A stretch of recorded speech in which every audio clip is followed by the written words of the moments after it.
establish a foundation for an eventual mission to Mars.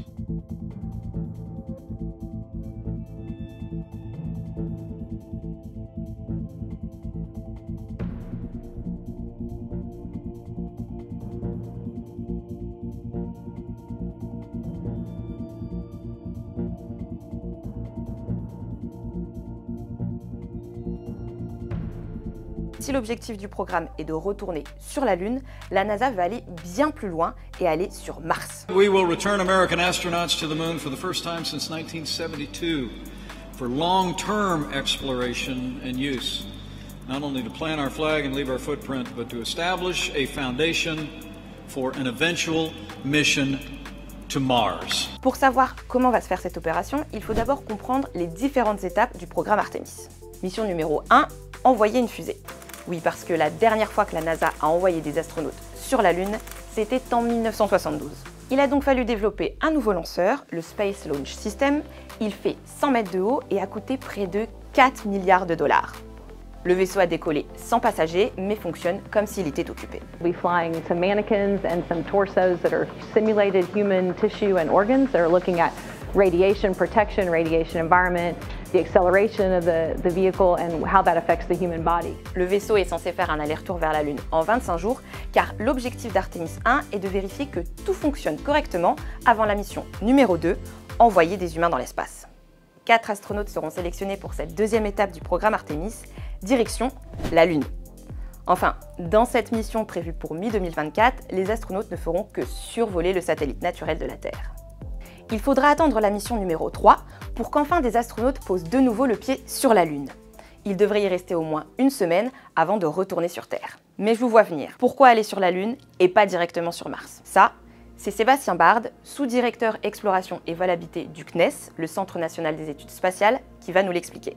Mars est très loin, c'est très compliqué. Y aller directement, c'est un gros challenge technologique. Et donc la Lune, ça fait une étape quand même raisonnable de tester ces technologies dont on aura besoin. En effet, il y a plusieurs aspects à prendre en compte pour aller sur Mars. 1. La distance. L'ISS, c'est 400 km, soit l'équivalent d'un Paris-Lyon. La Lune, c'est 400 000 km. Mais Mars, c'est plus de 40 millions de kilomètres. Autant dire que le trajet risque d'être long. Aller sur Mars, c'est minimum 6 mois. Et encore, c'est quand Mars est dans une bonne configuration avec la Terre, c'est le trajet le plus court.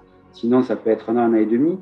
C'est pas pareil, hein, vivre dans un vaisseau pendant 3 jours, on sait faire, hein, dans l'ISS il reste 6 mois, faire vivre des gens pendant 6 mois dans l'espace, c'est le maximum qu'on sait faire, sauf que si on va sur Mars, c'est 6 mois de voyage, il faut quand même y rester, si on y va, c'est pas pour faire un touch and go, il faudra même qu'ils fassent quelque chose là-bas, qu'ils arrivent en bonne santé et après qu'ils reviennent. Donc on parle de missions qui sont de l'ordre de 2 ans, voire 3 ans, ce qu'on ne sait pas faire.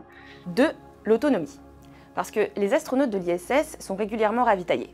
On leur apporte de la nourriture, du matériel, alors que Mars, vu la distance, ça risque d'être compliqué. Sur un voyage martien, il va falloir gérer beaucoup plus ça parce qu'on ne pourra pas partir avec tout ce qu'il faut pour la durée de la mission. Il va falloir qu'ils produisent des choses par eux-mêmes. Car arriver sur Mars, il va falloir trouver de l'eau, trouver de l'oxygène, et puis aussi peut-être produire de la nourriture, manger cette nourriture, etc. Donc ces enjeux-là, on ne les a pas validés avec l'ISS. 3. Le côté psychologique. Dans l'ISS, ils voient la Terre par la fenêtre, on se parle comme on se parle tous les deux, peut-être il n'y a pas de délai. Sur Mars, il peut y avoir 20 minutes de délai, c'est-à-dire que s'ils ont un problème urgent, il ne faut pas trop compter sur le sol pour trouver une solution. Il va falloir qu'ils gèrent tout seuls. C'est psychologique aussi, le fait de voir par exemple la Terre comme un petit point dans l'espace, comme nous on voit Mars. De l'ISS, on voit la Terre plein champ dans le cadre de la fenêtre.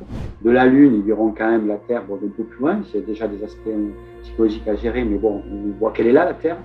Sur Mars, ils vont vraiment sentir ce côté d'isolement. Ça fait quand même pas mal d'éléments à prendre en compte avant d'explorer la planète rouge. Mais la NASA espère envoyer les premiers êtres humains sur Mars dans les années 2030 au plus tôt.